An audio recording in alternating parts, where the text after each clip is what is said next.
Hiala lavitra amin'izay vaovao izay ihany sika fa dia misy amin'ireo kandida hirotsaka amin'ny fifidianana filoham-pirenena no manana ny fandaharana asa nentina hampandrosoana ity firenentsika ity. Ho an'ny Patram ary dia ny asa no ahafahana manandratra ny olona iray na ihany koa manome asana azy ireo. Ho an'ny MTS kosa nefa etsy ankilany dia nilaza ny filoam-boninahitra izany antoko izany fa ny fanomezana asan'ny tanora no isan'ny laharam-pahamehana araka izao fanazavana izao. Nidina teny amin'ny tsenana Nosy ny filohan'ny MTS Roland Ratsiraka izay anisan'ny kandida valam-befapolo nametraka ny atota taratasy teny anivon'ny CES.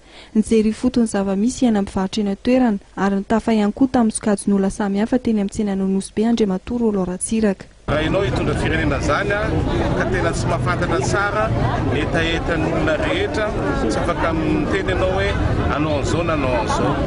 Dia mihaino zany ary namantatra zavatra vitsivitsy androany kanefa ny mafonja. Anatin'izany ohatra tsapa zany fa noho ny tsy fisian'ny orinasa intsony zany reny zone franche sy ny hoe agoaza nefa tsy intsony dia be dia be ny olona tsy anasa ary lasa mivarotra izy mivarotra kanefa lasa be loatra zany mivarotra ozy zareo dia lasa tsisy ny tsena ny mpividy entana tsisy ozy izy kanefa mivarotra ozy be dia be ka le olona kosa tokony mivarotra marina satria ahoana ny ahafahan'ny sakafo raha tsy mivarotra izy. Ny atoko mpiasa eto Madagasikara, Parti Travailliste de Madagascar na Patram kosa dia niaraka tamin'ny syndicat Sekrima tety Tsaramasay. Karama mahavelona, fiainana mivelona ary asa mentika ny tanjona ho an'ny Sekrima. Ny hanomezana asa ny mpiasa ny tanjon'ny Patram ary niara-nidinga sy nijery fotony ny olany asa eto Madagasikara ny Patram.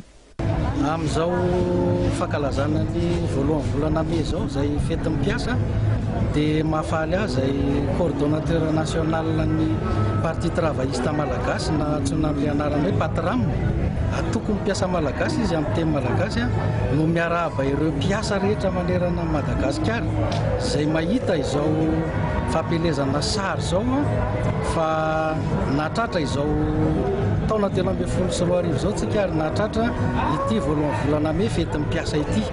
Ny atoko mpiasa eto Madagasikara no samba voanajoro eto Madagasikara na dia efa misy ara manerana an'izao tontolo izao kanefa niezaka mandrakariva mba hametraka ny antsoina hoe fanomezana asana mpiasa malagasy. Ny atoko mpiasa eto Madagasikara na Patram izay nanolotra ny mpanabe Ratrima William ho kandida filoham-pirenena ary ity farany izay nilaza fa ny fananana asa mendrika mahavelona no ahafahana manolotra ny asany tsirairay antony izay nandrisika azy ny hain'ny feon'ny mpiasa mivondrona ao amin'ny Sekrima.